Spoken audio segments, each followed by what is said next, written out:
Hello बच्चों, लक्ष्य 360 degree classes में आप सभी का स्वागत है। बच्चों, आज के क्लास में हम लोग कक्षा 9 के गणित में अध्याय 2 पढ़ेंगे। तो अध्याय 2 है बहुपद। आज हम लोग कक्षा 9 के गणित में क्या पढ़ेंगे? अध्याय 2। अध्याय 2 का नाम है बहुपद। ठीक है ना, आपको दिखाई दे रहा होगा स्क्रीन पर। अध्याय 2 का नाम बहुपद, जिसको इंग्लिश में क्या कहते हैं? पॉलिनॉमियल्स। ठीक है ना। अब बहुपद, ये जो अध्याय है 2, इसके अंतर्गत आप इस लेसन में क्या क्या पढ़ेंगे आपको स्क्रीन पर दिखाई दे रहा है। पहले हम मुख्य बिंदुओं पर चर्चा कर लेते हैं कि इस अध्याय के अंतर्गत क्या क्या मुख्य बिंदु रहेंगे। तो इसमें इस अध्याय में सबसे पहले एक विशेष प्रकार के बीजीय व्यंजक का अध्ययन करेंगे, जिसे बहुपद पॉलिनॉमियल्स कहा जाता है। एक विशेष प्रकार का जो बीजीय व्यंजक होता है उसे क्या कहा जाता है? बहुपद कहा जाता है। और उससे संबंध शब्दावली जो है, शब्दावली यानी टर्मिनोलॉजी का अध्ययन करेंगे।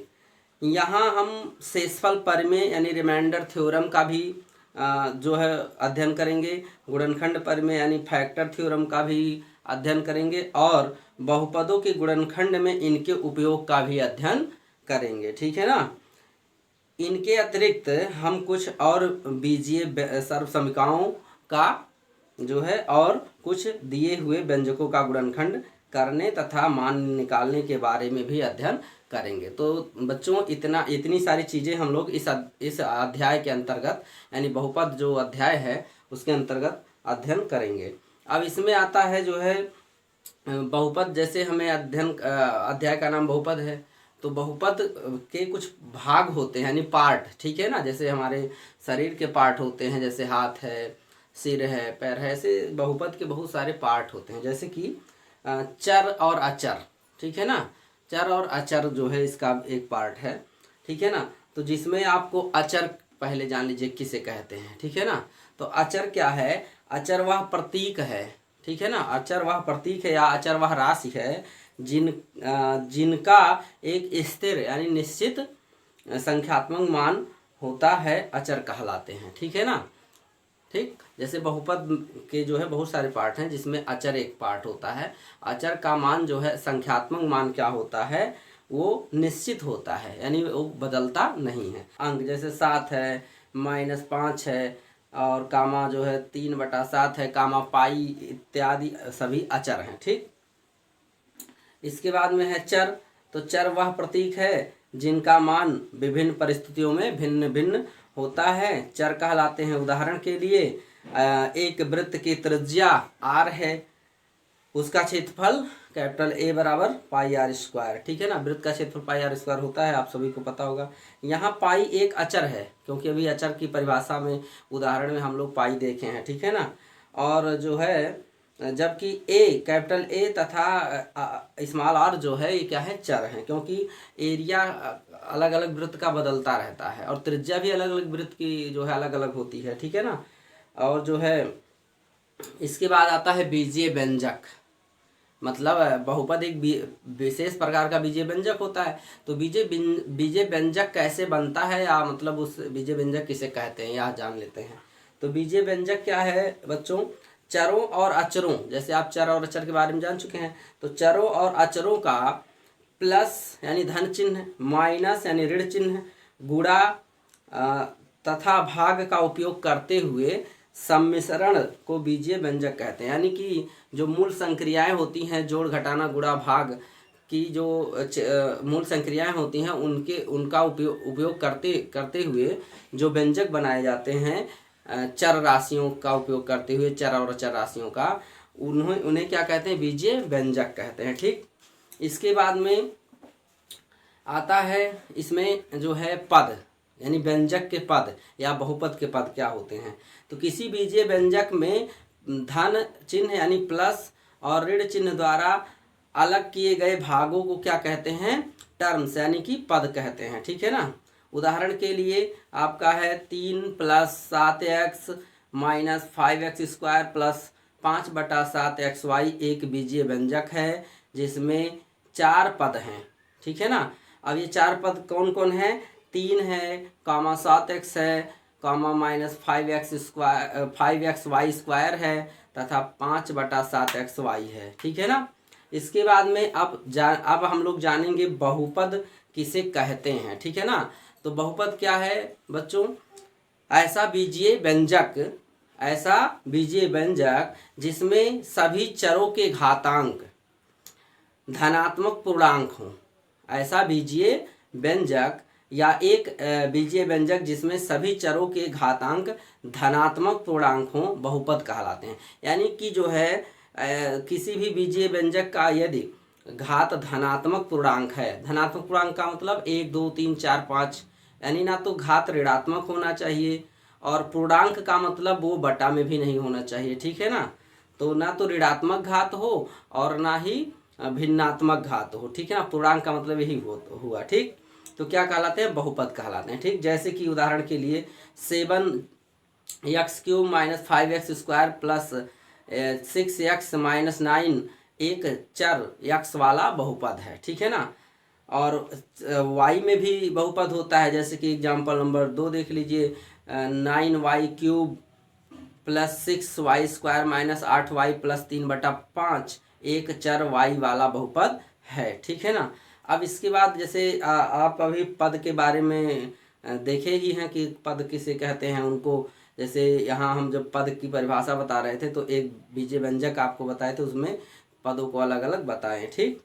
अब इसके बाद आता है पदों, जैसे बीजीय व्यंजक का गुणांक क्या होता है? पदों का गुणांक। बीजीय व्यंजक में पद होते हैं, जैसे बीजीय व्यंजक पदों से मिलकर बनता है और पदों के गुणांक होते हैं। ठीक ना। तो गुणांक किसे कहते हैं? तो बहुपद में प्रत्येक पद का गुणांक होता है। ठीक है ना। बहुपद जैसे कि बहुपद 7x³ - 5x² प्लस 6x - 9 में हम कह सकते हैं कि x³ x² तथा x के गुणांक क्रमशः 7, -5 और 6 हैं। ठीक है ना।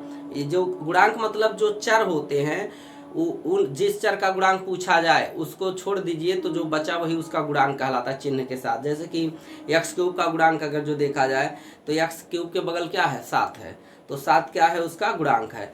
x² का गुणांक पूछा जाए तो इसमें क्या है? बगल में -5, यानी इसका गुणांक -5 हुआ। ठीक है ना।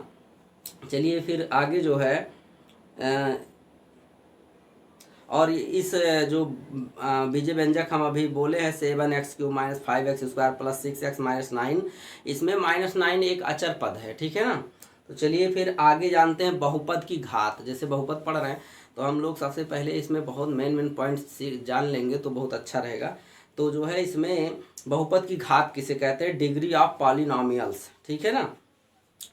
तो बहुपद की घात दो तरह से हम लोग गिनेंगे कि किसी बहुपद में घात जो है पूछ लिया गया इस बहुपद की घात बताइए, तो दो बातों का ध्यान रखना पड़ेगा। पहली बात इसमें क्या है? जब बहुपद में केवल एक चर हो या एक चर वाले बहुपद के लिए, मतलब जब बहुपद एक चर में हो या एक चर वाले बहुपद के लिए घात का क्या बताएंगे।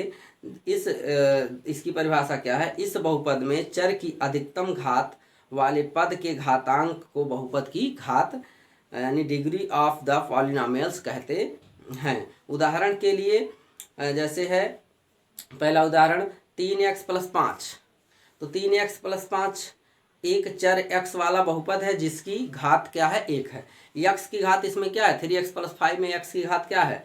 सबसे बड़ा घात इसमें 1 है। तो पूरे बहुपद में जो अगर जो एक चर में बहुपद है तो उस जैसे चाहे x में वो बहुपद है चाहे y में बहुपद है, ठीक है ना। तो x या y में जो बहुपद है केवल एक चर में, उसका जो अधिकतम घात है वही पूरे बहुपद का घात कहलाता है। जैसे इसमें एग्जाम्पल नंबर 2 देख लेते हैं। तो इसमें है एग्जाम्पल नंबर 2, y में बहुपद है 5y² - 2/3y + 7 एक चर y वाला बहुपद है जिसकी घात क्या है? 2 है। इसमें y का सबसे बड़ा घात क्या है? 2 है। ठीक है ना। तो इस तरह से जो है आप जो है दो उदाहरण इसका हो गया। अब हम लोग जो है बहुपद की घात अगर जो किसी बहुपद में दो चरों का उपयोग किया गया है, जैसे x और y दो चरों का या दो से अधिक चरों का उपयोग किया गया है, ठीक है ना, तो उसका घात कैसे बताएंगे। तो इस बहुपद में प्रत्येक पद के चारों चरों के घातांकों का योग करना पड़ता है। जैसे दो अक्षर अगर जो एक साथ आ जा रहे हैं बहुपद में, बहुपद के किसी पद में दो अक्षर एक साथ आ गए, दो चर यानी कि x y z या 2 या 3, तो सभी का घात जोड़कर बताया जाएगा उस बहुपद का घात, ठीक है ना। पूरे बहुपद का घात उस पद के सभी चरों का घात जोड़कर बताया जाएगा। जैसे कि उदाहरण के लिए, ठीक है ना, 5x³ minus 7x² Y square plus 3xy plus 7x plus 9 एक दो चरों x और y वाला बहुपद है जिसकी घात 4 है। अब 4 कैसे हुआ, देखिए यहाँ ध्यान से। जैसे -7x² है, तो यहाँ x का 2 घात और y का 2 घात, ठीक है ना। तो ये दोनों जुड़कर कितना हो गया, 4 घात, यानी ये पूरे बहुपद का घात क्या हो गया, 4। एग्जाम्पल नंबर इसमें 2 देख ले तो 5x² y³ है माइनस में 6xy² प्लस 9 माइनस √3x⁴ एक दो चरों x और y वाला बहुपद है जिसकी घात 5 है। अब 5 कैसे है, इसमें जो एक पद आपका पहला पद है 5x² y³, तो x का 2 घात और y का 3 घात, ये दोनों मिलाकर पूरे बहुपद की घात कितनी हो जाती है, 5 हो जाती है, ठीक है ना। अब हम जानेंगे बहुपद के प्रकार, यानी टाइप्स ऑफ पॉलिनोमियल्स, ठीक है ना। तो बहुपद कितने प्रकार के होते हैं, तो सबसे पहला जो प्रकार होता है वो शून्य बहुपद होता है। शून्य बहुपद किसे कहते हैं, एक बहुपद जिसमें केवल एक ही पद शून्य हो, ठीक है ना, यानी ऐसा बहुपद जिसमें एक ही पद हो वो भी क्या हो, शून्य हो, तो उसे क्या कहते हैं, शून्य बहुपद कहलाता है, ठीक है ना। शून्य बहुपद की घात परिभाषित नहीं है, ये आप मुख्य बिंदु में रखेंगे। शून्य बहुपद की घात जो है वो परिभाषित नहीं है, ठीक है ना। अगर जो कोई पूछता है शून्य बहुपद की घात बताइए या बहुपद शून्य की घात बताइए, तो आप कहेंगे परिभाषित नहीं है। उसके बाद आता है दूसरा नंबर अचर बहुपद। अचर बहुपद यानी कांस्टेंट पॉलिनोमियल्स, इसकी परिभाषा क्या है, एक बहुपद जिसमें केवल एक अचर पद होता है अचर बहुपद कहलाता है, ठीक है ना। उदाहरण के लिए जैसे 5 हो गया, -7 हो गया, 3/8 हो गया इत्यादि, ये सभी अचर बहुपद हैं। एक शून्यतर अचर बहुपद की घात शून्य होती है, यानी कि जैसे एक शून्य बहुपद होता है तो यानी शून्य ही केवल लिखा है तो वो शून्य बहुपद हो गया। और अगर अचर बहुपद मतलब जब उसमें किसी बहुपद में केवल एक ही पद हो वो भी अचर हो तो उसे अचर बहुपद कहते हैं। अचर बहुपद की घात शून्य होती है, ठीक है ना। इसमें मुख्य बिंदु क्या है, प्रत्येक वास्तविक संख्या, वास्तविक मतलब परिमेय और अपरिमेय सभी क्या है, एक अचर बहुपद है, ठीक है ना। प्रत्येक वास्तविक संख्या एक अचर बहुपद है, ठीक। शून्य इसमें जो है शून्य बहुपद हो जाएगा। अब इसके बाद आता है तीसरा नंबर इसमें बहुपद के प्रकार में रैखिक बहुपद, लीनियर पॉलिनोमियल्स। इसकी परिभाषा क्या है, वह बहुपद जिसकी अधिकतम घात 1 हो रैखिक बहुपद कहलाता है, यानी ऐसा बीजीय व्यंजक या ऐसा बहुपद जिसका अधिकतम घात, चर का अधिकतम घात क्या हो, 1 हो, उसे रैखिक बहुपद कहते हैं। उदाहरण के लिए 5x + 7 एक चर x वाला रैखिक बहुपद है, क्योंकि यहाँ 5x में x का अधिकतम घात 1 है, ठीक है ना। तो अगला जो है इसमें टाइप जो है चौथा नंबर है द्विघाती बहुपद, क्वाड्रेटिक जो है पॉलिनोमियल्स, यानी कि जिस बहुपद की अधिकतम घात कितना हो, 2 हो, वह द्विघाती बहुपद कहलाता है। इसी प्रकार जिस बहुपद का जो है घात अधिकतम 3 हो जाता है उसे त्रिघाती बहुपद कहते हैं। और इसी प्रकार अगर जो अधिकतम घात 4 हो गया उसे द्विवर्गीय या चतुर्थघाती बहुपद कहते हैं, ठीक है ना। अब इसके बाद में तो घात के आधार पर बहुपद के प्रकार हो गए। इसके बाद आता है पदों के आधार पर बहुपद का क्या नाम होता है, ठीक है ना। तो एक पदी बहुपद, द्विपदी बहुपद, और उसके बाद त्रिपदी बहुपद, उसके बाद बहुपदी बहुपद, ठीक है ना। तो एक पदी मतलब जिसमें केवल एक पद होता है उसे एक पदी कहते हैं, चाहे वो अचर पद हो केवल एक ही, ठीक है ना, यानी अचर बहुपद हो, या फिर जो है कोई एक चर वाला बहुपद हो, एक पद वाला, ठीक है ना, यानी कि रैखिक बहुपद एक पद वाला हो, या फिर जो है इसके बाद में है द्विपद वाला, यानी 2 पद, जैसे कि आपका 5 + 7x, ये आपका क्या है, द्विपदी बहुपद है। 5 + 7x, x - 7y द्विपदी बहुपद है। 3x² y + 2xy क्या है, ये सभी द्विपद हैं, द्विपद वाले बहुपद हैं। त्रिपद में 3 पद आ जाते हैं, जैसे इसका उदाहरण है 5 + 7x + x², और फिर दूसरा बहुपद इसमें है त्रिपदी वाला 7x² y - 5xy + 3x, और तीसरा बहुपद इसमें है आपका त्रिपदी बहुपद में X Y plus Y Z plus Z X, ये सभी त्रिपद बहुपद हैं। तो चलिए, ये इंट्रोडक्शन था इस अध्याय का, जो बहुपद अध्याय है 2 नंबर, इसमें इस लेसन के लिए इतना इंट्रोडक्शन है, परिचय समझिए। अब हम लोग जो है इस लेसन का प्रश्नावली के सवाल देखेंगे, ठीक है ना। और बच्चों, जितना हम इसमें इंट्रोडक्शन आपको बता दिए, ये सब जो है एनसीईआरटी की किताब से पढ़ाया जा रहा है, लेकिन एनसीईआरटी की किताब में ये सभी चीज़ें नहीं दी गई हैं। जितना आपको हम बताए हैं थोड़ा कम दिया गया है उसमें, तो जो है डिटेल में जाने रहेंगे तो ज़्यादा अच्छा रहेगा। दिया है लेकिन आप बहुत ध्यान से पढ़ेंगे तभी समझ पाएंगे, ठीक है ना। तो चलिए, अब हम लोग अध्याय 2 में प्रश्नावली 2.1 देखते हैं। तो प्रश्नावली 2.1 में पहला प्रश्न है, निम्नलिखित व्यंजकों में कौन कौन एक चर में बहुपद हैं और कौन कौन नहीं हैं, कारण के साथ अपने उत्तर दीजिए, ठीक है ना। कह रहा कौन कौन एक चर में बहुपद हैं, यानी किस किस बहुपद में केवल एक ही अक्षर का प्रयोग, चर मतलब अक्षर एक्स वाई जेड, ठीक है ना, जिसका मान बदलता रहे।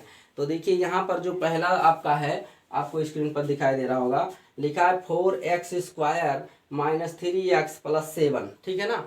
ये जो पहले प्रश्न में पहला व्यंजक दिया गया है, बीजीय व्यंजक, इसमें जो है एक चर में बहुपद है, ठीक है ना, क्योंकि इसमें केवल x का उपयोग किया गया है और किसी अक्षर x y z यानी अन्य अक्षर x के अलावा कोई अक्षर नहीं है, तो इसे क्या कहेंगे, एक चर में बहुपद कहेंगे, ठीक है ना। लिखा है निम्नलिखित व्यंजकों में कौन कौन एक चर में बहुपद है, ठीक, और इसके बाद में और कौन कौन नहीं है, एक चर में बहुपद है और कौन कौन नहीं है। तो ये पहला एक चर में बहुपद है, क्योंकि इसमें एक ही चर का उपयोग भी हुआ है और इसमें चर का जो घात दिया गया है वो कैसा है, एक पूर्णांक है। जैसे पहले पद का घात 2 है, दूसरे पद का घात यानी पहले व्यंजक में, जैसे कि ये पहला व्यंजक आपका है 4x² - 3x + 7, ठीक है ना। ये पहला है, पहले में पहला व्यंजक है, इसमें जो है ये बहुपद है, ये बहुपद है, क्या है, ये बहुपद है। अब ये बहुपद क्यों है, ये एक चर में बहुपद है क्योंकि इसका जो इसमें चर जो है x का प्रयोग किया गया है, ठीक है ना, पहली बात। इसके बाद चर का घात अधिकतम 2 है, यहाँ 1 है, यानी पूर्णांक है, ठीक है ना, क्या है, पूर्णांक है। इसके बाद इसमें दूसरा जो है दोस्तों, जो दूसरा बहुपद है लिखा है y² + √2, तो यह भी एक बहुपद है, लेकिन ये चर y में बहुपद है, बहुपद है, एक ही चर का प्रयोग हुआ है लेकिन चर y में बहुपद है, ठीक है ना। ये चर x में बहुपद है, चर y में बहुपद है, ठीक। तो यह भी एक बहुपद है, ये चर y में बहुपद है, ठीक। और यहाँ चर की घात क्या है, 2 है, ठीक है ना, चर की घात क्या है, 2 है। इसके बाद में आपका आता है तीसरा, इसमें जो है आपका तीसरा व्यंजक जो है, ध्यान दें क्या लिखा है, 3 √t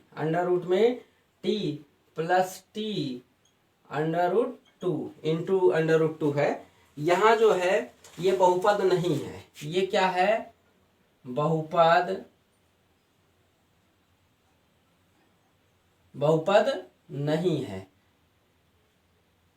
ठीक है ना। अब ये क्यों नहीं है, बहुपद नहीं है, अब ये बहुपद क्यों नहीं है यह भी जान लीजिए, क्योंकि यहाँ पर जो जैसे चर, यहाँ टी का प्रयोग किया गया है, चर मतलब अक्षर, जो अक्षर टी प्रयोग किया गया है यह करड़ी के अंदर है, और करड़ी का मतलब आप जान लीजिए क्या होता है। जैसे लिखा कोई भी चीज अगर जो करड़ी के अंदर लिखा है ऐसे, तो उसका मतलब होता है कि उस अक्षर का घात आधा, कितना, आधा, यानी 1/2। करड़ी अगर जो आप हटाएंगे तो इस पर 1/2 घात लग जाएगा, ठीक है ना।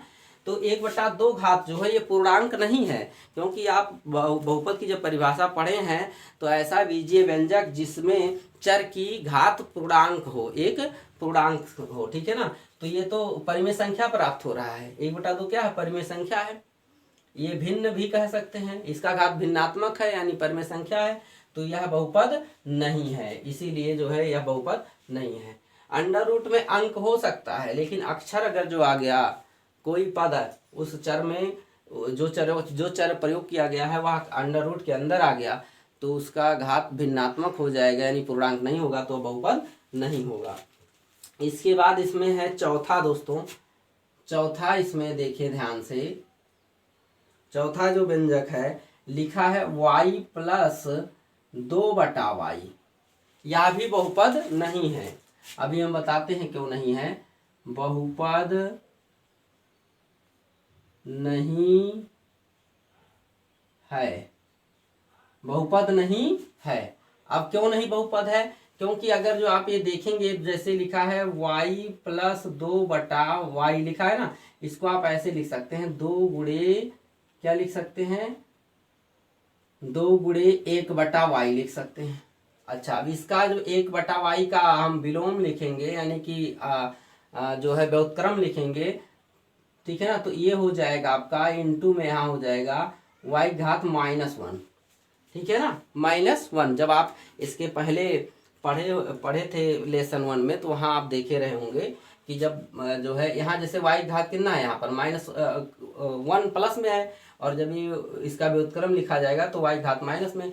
तो माइनस जो है आप पढ़े हैं बीजीय व्यंजक का घात धनात्मक पूर्णांक होना चाहिए। क्या होना चाहिए, धनात्मक पूर्णांक। ये तो ऋणात्मक पूर्णांक आ गया, अर्थात जो है ये क्या है, बहुपद नहीं है। ठीक, इसके बाद इसमें लास्ट जो 5वां नंबर है इसमें बच्चों, 5 नंबर इसमें है, ध्यान से देखें। पहले में लिखा है x के घात 10 प्लस y घात 3 प्लस t के घात क्या है 50, तो ये क्या है, बहुपद है, बहुपद है, बहुपद है, यह भी बहुपद है, ठीक है ना, बहुपद है। आपको कारण बता दिए क्यों बहुपद है, ठीक है। अब ये बहुपद क्यों है, क्योंकि इसमें देखिए ये इसमें 3 चर का प्रयोग हुआ है, तो चर चाहे जितने हो, लेकिन उनका घात धनात्मक पूर्णांक होना चाहिए। तो यहाँ घात जो है 10 धनात्मक पूर्णांक है, 3 धनात्मक पूर्णांक है, 50 धनात्मक पूर्णांक है। यहाँ चर x y और t 3 चरों का प्रयोग किया गया, ये 3 चर में बहुपद है, ठीक है ना।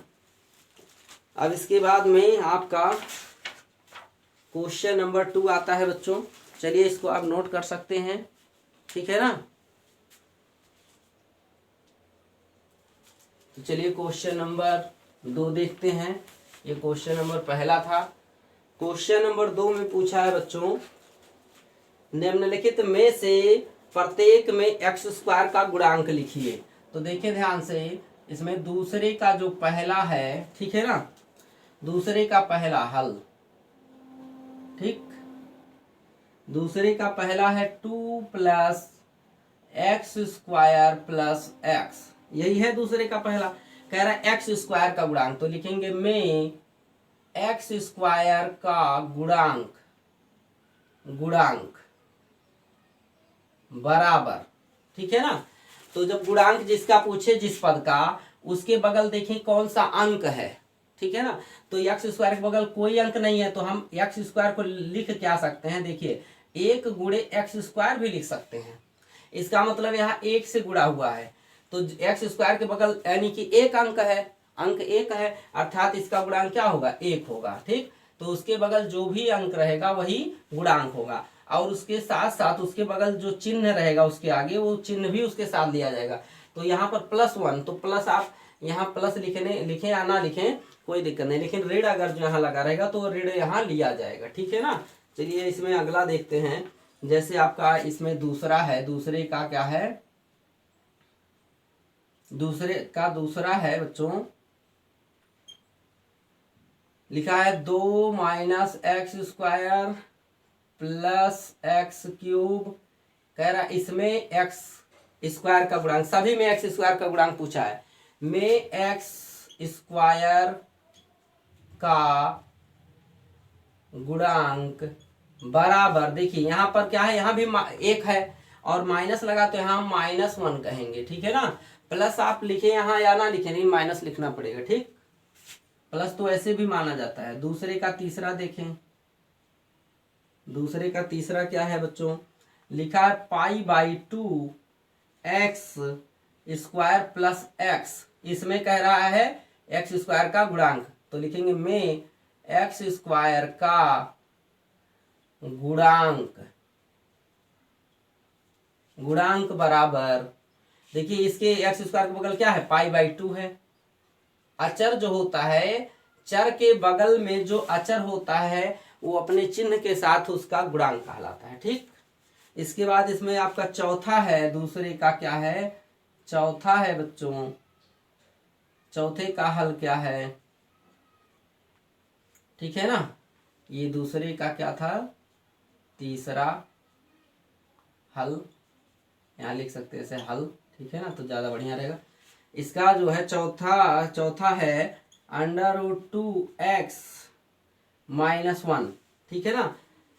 तो इसमें एक्स का गुणांक, एक्स स्क्वायर का गुणांक पूछा है में, यहाँ ध्यान से देखें, यहाँ पर एक्स स्क्वायर वाला कोई पद ही नहीं है और गुणांक पूछा है, तो कोई बात नहीं, जब यहाँ पर एक्स स्क्वायर वाला पद नहीं है तो आप ऐसे लिख सकते हैं, इसमें जोड़ सकते हैं, या इसको लिख सकते हैं, या ऐसे कर सकते हैं, या √2x माइनस, या यहाँ प्लस लगा लीजिए 0 × x², ऐसा कह सकते हैं, प्लस इसके बाद क्या है -1, ऐसा इसको लिख सकते हैं में, ठीक है ना, एक्स स्क्वायर का गुणांक, ऐसा, ठीक है ना। अब देखिए एक्स स्क्वायर बल क्या, 0 है, तो 0 हो जाएगा इसका गुणांक। ठीक, तो ये आपका क्वेश्चन नंबर क्या पूरा हो जाता है, 2 पूरा हो जाता है। ठीक, चलिए आप सभी नोट कर सकते हैं और हम इसको मिटाते, फिर आप क्वेश्चन नंबर 3 बताएंगे। ठीक,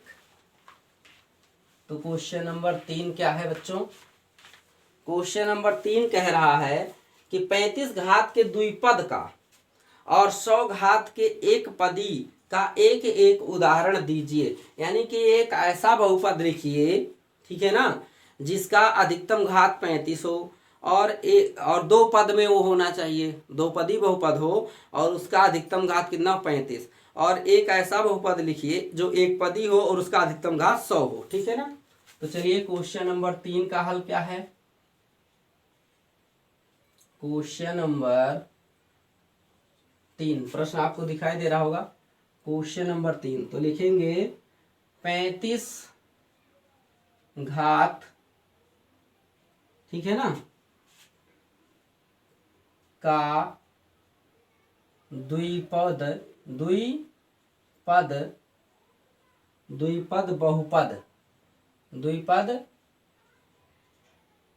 बहुपद बराबर, ठीक है ना, इसका लिखेंगे।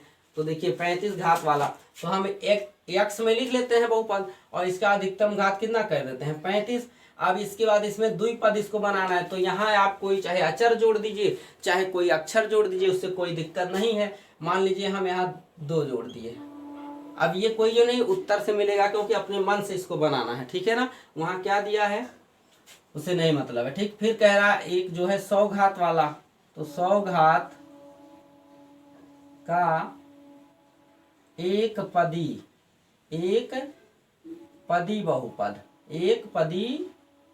बहुपद जिसमें केवल एक ही पद हो और उसका अधिकतम घात कितना हो, 100 हो। तो आप सीधा सीधा इसको चलिए y में लिख लेते हैं, y घात कितना, 100, बस एक पदी हो गया, ठीक है ना, एक पदी कह रहा था, एक एक उदाहरण हो गया। ठीक, तो ये क्वेश्चन नंबर आपका क्या हो जाता है, जो है 3 हो जाता है। ठीक, नोट कर सकते हैं आप। इसके जो है बहुत सारे उदाहरण हैं, जैसे मान लीजिए इसको और ज्यादा लिखना हो, एक ही खैर कहा है लेकिन आप लिख सकते हैं जो है यहाँ y, या ऐसे भी लिख सकते हैं x के घात 35 प्लस y भी लिख सकते हैं, या फिर y के घात 35 प्लस 3x भी लिख सकते हैं, ठीक है ना, हाँ यही कह रहा है, द्विपद में होना चाहिए और जो है उसका अधिकतम घात कितना होना चाहिए, 35 होना चाहिए, ठीक है ना, तो ये जो है आप लिख सकते हैं। चलिए अब जो है क्वेश्चन नंबर 4 बताते हैं। क्वेश्चन नंबर 4 है बच्चों, निम्नलिखित बहुपदों में से प्रत्येक बहुपद की घात लिखिए, ठीक है ना। तो ध्यान दें, पहले में चौथे के पहला क्या है, चौथे पहला घात बताना है, तो 5x cube plus 4x plus 7x की घात, बहुपद इतने की घात, ठीक है ना, इतने की घात बराबर। अब इसमें जो चर प्रयोग किया गया है तो उस चर में उस चर का सबसे बड़ा घात ही उस बहुपद का घात कहलाता। तो देखिए यहाँ एक घात है, ये देखिए ध्यान से, यहाँ दो घात लगा है, यहाँ पर यहाँ एक घात, यहाँ दो घात, यहाँ तीन घात है, यानी सबसे बड़ा घात, जिस पद का सबसे बड़ा घात उस चर में है वही उस पूरे बहुपद का घात होता है। तो यहाँ घात क्या हो जाएगा 3। ठीक, अब चौथे का आप देखें दूसरा, चौथे का दूसरा क्या है बच्चों, 4 माइनस, हल में लिखेंगे 4 माइनस वाई स्क्वायर है की घात बराबर क्या है 2, क्या है y की 2 घात है। फिर चौथे का आपका तीसरा है बच्चों, तीसरा क्या है 5t माइनस से करड़ी में 7 की घात बराबर, अब देखिए t का कितना घात है, यहाँ कुछ नहीं लिखा है, तो जब कुछ घात ना लिखा हो अक्षर पे तो एक घात होता है, तो इस बहुपद की घात 1 हो गया। ठीक, इसके बाद में आपका है लास्ट, इसमें चौथे का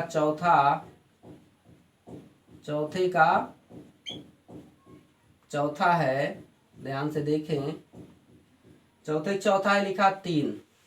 तो ये किस प्रकार का बहुपद है, ये अचर बहुपद है, और अचर बहुपद की घात क्या होती है 0 होती है। ऐसे आप लिखेंगे बहुपद, इसको अगर जो बहुपद शब्द आगे लगा लेंगे तो ज्यादा सही रहेगा, बहुपद 3 की घात बराबर 0, क्या होगा 0। अचर घात की बहुपद क्या होती है 0 होता है। ठीक, अब आपका क्वेश्चन नंबर 5 आ जाता है बच्चों, और आप इस सब को नोट कर सकते हैं, ठीक है ना। क्वेश्चन नंबर 5 देखेंगे, और इस प्रश्नावली का ये लास्ट प्रश्न होगा बच्चों। इस प्रश्नावली में केवल 5 ही प्रश्न दिए गए हैं, तो हम लोग आज के क्लास में प्रश्नावली 1 तक ही रहेंगे, प्रश्नावली 2.1 तक ही। तो क्वेश्चन नंबर 5 में कह रहा है, बताइए कि निम्नलिखित बहुपदों में कौन कौन बहुपद रैखिक हैं, कौन कौन द्विघाती हैं और कौन कौन त्रिघाती हैं। ठीक, तो चलिए 5 का पहला है आपका हल, यही लिखते हैं हल। ठीक, 5 का पहला है आपका x स्क्वायर प्लस x। ये पूछ रहा है कि कौन कौन बहुपद रैखिक हैं।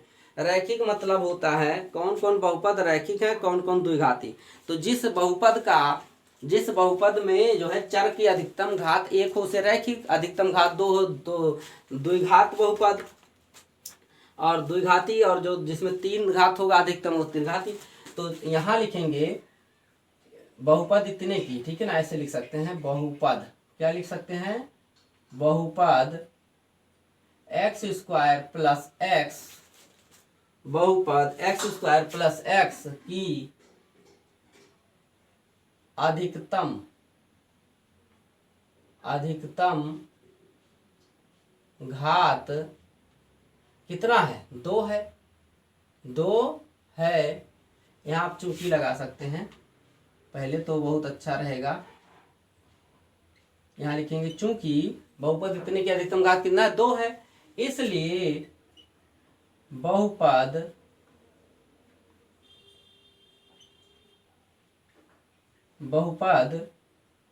x स्क्वायर प्लस x द्विघाती बहुपद है। ये कैसा बहुपद है, द्विघाती बहुपद है, ठीक है ना। अब अगर जो आप देखेंगे इसमें पचमे का दूसरा अगर जो आप देखते हैं तो ये क्या है, यहां लिखेंगे चूंकि बहुपद, चूंकि बहुपद कितना है, x माइनस एक्स क्यूब की अधिकतम घात की, या खाली घात लिखिए उससे कोई दिक्कत नहीं है। अधिकतम घात कितना है, अधिकतम घात 3 है। जब 3 घात है तो इसलिए ये त्रिघाती बहुपद होगा, इसलिए बहुपद x माइनस एक्स क्यूब त्रिघाती बहुपद है। ठीक है ना। तो इस तरह से बच्चों यहाँ पर जैसे अब अगर जो आप तीसरा क्वेश्चन देखेंगे तो तीसरे क्वेश्चन मतलब 5वें का तीसरा सवाल, ये आपका द्विघाती बहुपद है क्योंकि इसमें चर y का प्रयोग किया गया है और इस बहुपद का घात अगर जो देखें तो 2 आ रहा है, इसलिए द्विघाती बहुपद हुआ। चौथा आपका x चर प्रयोग किया गया है, चर x का, और इसका x का इसमें जो है सबसे बड़ा घात 1 है। जैसे 1 प्लस क्या लिखा है, ये चौथा 1 प्लस एक्स लिखा है, तो x का यहाँ कितना घात है, 1 घात है। अर्थात ये कहते क्या हुआ, ये रैखिक बहुपद हुआ। ये चौथा यानी 5वें चौथा रैखिक बहुपद हुआ, ऐसे आप लिखेंगे। ठीक है ना। 5वें का 5वां जो सवाल है 3t है, तो t का अधिकतम घात 1 है, अर्थात ये रैखिक बहुपद हुआ, एक पद में रैखिक बहुपद हुआ। और छठवां यानी 5वें छठवां जो है आर स्क्वायर लिखा है, तो इसमें r का घात 2 है अधिकतम, तो इसको द्विघाती बहुपद कहेंगे, एक पद में द्विघाती बहुपद है। और फिर 5वें का जो लास्ट है यानी 7वां है 7x क्यूब, यह भी इसका जो है चर x प्रयोग किया गया है इसमें, और चर x का प्रयोग किया गया है। x की अधिकतम घात कितना है, 3 है। जब 1 से बड़ा घात आता है तो वो रैखिक नहीं होता है, या तो द्विघाती या तो त्रिघाती या तो चतुर्घाती। तो यहाँ 3 घात है, ये त्रिघाती बहुपद हुआ, यानी जितना घात उतना घाती बहुपद कहलाता है। तो इस तरह से बच्चों आज प्रश्नावली 2.1 यहीं पर समाप्त होता है। तो बच्चों अगर जो वीडियो अच्छा लगा तो वीडियो को लाइक शेयर जरूर कर दीजिएगा, और चैनल पर नए होंगे जो लोग वो लोग सबसे पहले चैनल को सब्सक्राइब कर लेंगे और बेल आइकन प्रेस कर देंगे, ताकि जो भी वीडियो अपलोड किया जाएगा कक्षा 9 की गणित से संबंधित उसका नोटिफिकेशन आपके पास सबसे पहले पहुंचेगा, जिससे कि आप कोई भी वीडियो मिस आपसे नहीं होगा, सभी वीडियो आप देखकर आप सीखते रहेंगे। ठीक है ना। तो आज के लिए इतना ही, धन्यवाद।